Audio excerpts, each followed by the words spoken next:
Hello दोस्तों, आपका स्वागत है हॉरर दोस्त चैनल पर। आज मैं आपको अपने दोस्त की कहानी सुनाने वाला हूँ जो कि काफी खौफनाक है। तो ये कहानी अपने दोस्त के मुंह से ही सुनवाना चाहता हूँ, तो चलो स्टार्ट करते हैं।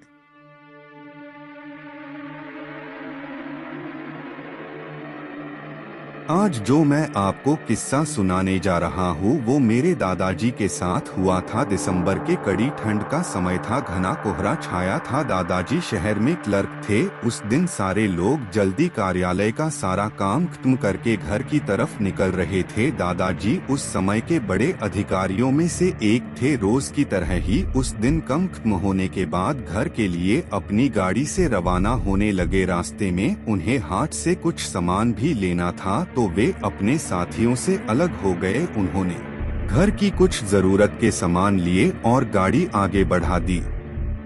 आगे जाने पर उन्हें कुछ मछली बाजार दिखा और वे मछली खरीदने के लिए रुक गए। ताजी मछलियां लेने और देखने में टाइम ज्यादा ही गुजर गया। उनकी जब अपनी घड़ी पर नजर गई तो उन्हें आभास हुआ कि आज तो घर जाने में बहुत देर हो जाएगी और ये सब लेकर घर पहुंचने में काफी समय लग जाएगा। फिर यही सब सोचकर उन्होंने सोचा कि क्यों ना जंगल के रास्ते से निकला जाए, तो जल्दी पहुंच जाऊंगा। तो उन्होंने अपना रास्ता बदला और जंगल की तरफ अपनी गाड़ी को घुमा लिया। रात के 10 बज चुके थे। गाड़ी तेज रफ्तार से आगे बढ़ रही थी। तभी अचानक तेज ब्रेक के साथ गाड़ी को रोकना पड़ा। उनकी गाड़ी के आगे एक औरत जोर जोर से रो रही थी। उन्होंने सोचा, इस वीराने में ये औरत क्या कर रही है। उन्हें लगा कि कोई मजदूर की पत्नी होगी जो नाराज होकर घर छोड़कर जंगल में भाग आई है। तो उन्होंने उससे पूछा कि यहाँ जंगल में तुम क्या कर रही हो, लेकिन उसने कोई जवाब न देकर और जोर जोर से रोने लगी। सारे जंगल में उसकी हूँ सी सिसकियाँ गूंज रही थी। फिर दादाजी ने पूछा, तुम्हारा घर कहाँ है, लेकिन वो कुछ भी ना बोली।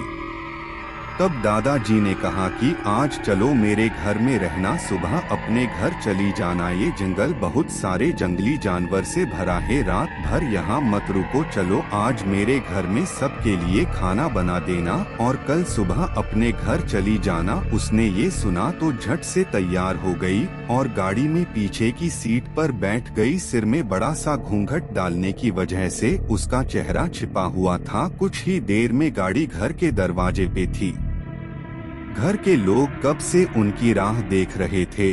गाड़ी रुकते ही माँ ने पूछा, आज तो बहुत देर हो गई और सारे लोग आ भी चुके हैं।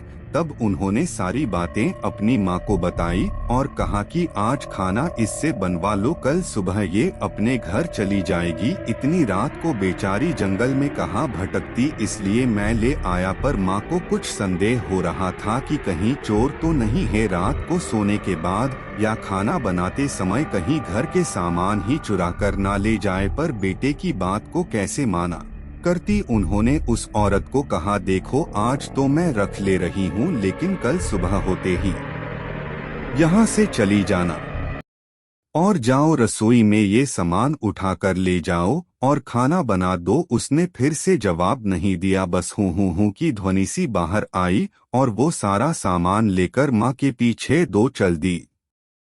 रसोई में सारा सामान रखवा कर माँ ने उसे खाना जल्दी बनाने की सख्त हिदायत दी और वहां से चली गई। लेकिन उनका मन कुछ परेशान सा था। फिर 5 मिनट में रसोई में उसे देखने चली गई कि वो क्या कर रही है और उसका चेहरा भी देखना चाहती थी। लेकिन वहां पहुंची तो देखा कि वो मछलियों का थैला निकल रही थी। उन्होंने बहुत जोर से गुस्से में कहा, यहाँ सब खाने का इंतजार कर रहे हैं और तुम अभी तक मछलियां ही निकल रही हो, कल सुबह तक बनाओगी क्या। उसके सिर पर घूंघट अभी भी था तो चेहरा देखना मुश्किल था। उन्होंने उससे कहा, तुम जल्दी से खाने की तैयारी करो, मैं आग सुलगा देती हूँ, काम जल्दी हो जाएगा। और वे जल्दी से चूल्हा जलाने की तैयारियां करने लगी। लेकिन साथ ही वो उसका चेहरा देखने की भी कोशिश कर रही थी। लेकिन वो जितना देखने की कोशिश करती वो और पल्लू खींच लेती। अंत में हार कर वे बोली, देखो मैंने आग सुलगा दी है, अब आगे सारा काम कर लो, कुछ जरूरत हो तो बुला लेना। लेकिन वो फिर कुछ नहीं बोली। अब उन्हें लगा कि यहाँ से जाने में ही ठीक है, वरना मेरा भी समय खराब होगा और हो सकता है अनजान लोगों से डर रही हो। ये सब सोचकर उन्होंने उसे कहा कि मैं आ रही हूँ, जल्दी से खाना बना कर रखना, और वहाँ से निकल गई। मन अभी तक परेशान नहीं था, कभी अपने कमरे, कभी बच्चों के, कभी बाहर, सबको देख रही थी कहीं कुछ अनहोनी ना हो जाए।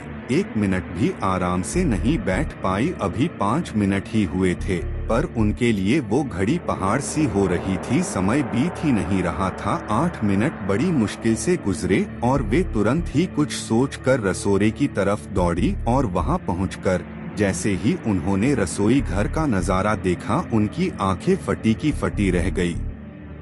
उनके पैर बिल्कुल ही जम गए, ना उनसे आगे जाया जा रहा था ना ही पीछे। उनके हृदय की धड़कनें रुक रही थी। वो औरत रसोरे में बैठकर सारी कच्ची मछलियां खा रही थी। सारे रसोरे में मछलियां और खून बिखरा पड़ा था। उसके सिर से घूंघट भी उतरा पड़ा था। इतना खौफनाक चेहरा आज तक उन्होंने नहीं देखा था। बाल, नाखून सब बढ़े हुए थे। मछलियां खाने में मगन होने की वजह से उसे कुछ ध्यान भी नहीं था, और खुशी से कभी दो वो आवाजें भी निकल रही थी, हूं सी आवाजें गूंज रही थी। रसोरा पिछवाड़े में होने की वजह से और लोगों का ध्यान भी इधर नहीं आ रहा था। माँ को भी कुछ नहीं समझ आ रहा था कि चिल्लाने से कहीं घर के लोगों को नुकसान ना पहुँचाए। वो चुड़ैल से अपने घर को कैसे बचाएं, उन्हें समझ नहीं आ रहा था। बस भगवान का नाम ही उनके दिमाग में आ रहा था। अचानक वे आगे बढ़ने लगी उसकी तरफ और झट से एक थाल लिया और चूल्हे की तरफ दौड़ी। उस चुड़ैल की नजर भी माँ पर पड़ चुकी थी, सो वो भी कुछ सोचकर उठी अपनी जगह से। माँ कुछ भी देर नहीं करना चाहती थी। उन्हें पता था कि आज अगर जरा सी भी लापरवाही हुई तो अनहोनी हो जाएगी। उस चुड़ैल के कुछ करने से पहले ही उन्हें चूल्हे तक पहुंचना था, और चूल्हे के पास पहुंचकर उन्होंने जलता हुआ कोयला थाल में भर लिया और चुड़ैल की तरफ लेकर जोर से फेंका। आग की जलन की वजह से वो अजीब सी डरावनी आवाजें निकालने लगी। अब तो उसकी आवाजें बाहर भी जा रही थी। सारे लोग बाहर से रसोरे की तरफ भागे। वो चुड़ैल जोर से हूं की आवाज आए निकाल रही थी और पूरे रसोरे में दौड़ रही थी और माँ को पकड़ना भी चाह रही थी। लेकिन अब सारे लग रसोरे में आ चुके थे, तो लोगों की भीड़ देखकर वो और भी डर गई थी। लोगों की भीड़ को ठेलती हुई वो बाहर जंगल की तरफ भागी, और सारे लोग ये मंजर देखकर डरे सहमे से खड़े थे और मन ही मन माँ की हिम्मत की दाद दे रहे थे। तो ऐसे छूटा चुड़ैल से पीछा।